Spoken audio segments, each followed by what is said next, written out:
માર્ગે દોરે છે। ભાઈ તમે ગેરમાર્ગે દોરાઈને અહીં આવ્યા છો? પાછળવાળા તમે ગેરમાર્ગે દોરાઈને આવ્યા છો? નથી ને? તમે બધા સમજુ લોકો છો, કોઈ આમાંથી ગેરમાર્ગે દોરાય એવા નથી। ત્યારે ડેડિયાપાડામાં દેશના વડાપ્રધાન શ્રી નરેન્દ્રભાઈ મોદીજી આવ્યા, એમના પબ્લિક ભેગી કરવા માટે 500 કરોડ રૂપિયાની આદિજાતિ વિકાસ વિભાગમાંથી બજેટની જોગવાઈ કરવામાં આવી, પણ ત્યાં 500 કરોડમાં ભીડ ભેગી નહીં થઈ અને આપણે પ્રેમથી કરેલા આહવાનમાં લાખો લોકો ભેગા થયા, એટલે આ લોકોને તકલીફ પડી છે।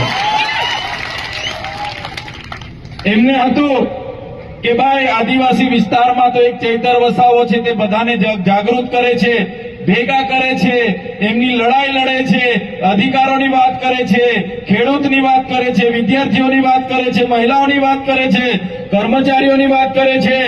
એને આપણે દબાવી દેવાનો છે, એને 15 તારીખે મોદી સાહેબના હસ્તે જોડી દેવાનો છે, એમ કરીને મોદી સાહેબને દેવમોગરા લઈ ગયા।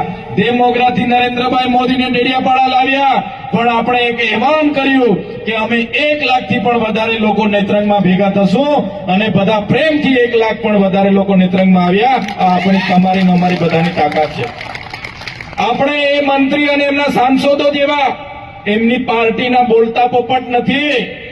આપણે સ્વતંત્ર હવાલાવાળા લોકો છે અને અમે બધા સ્વતંત્ર હવાલો લઈને ફરીએ છીએ।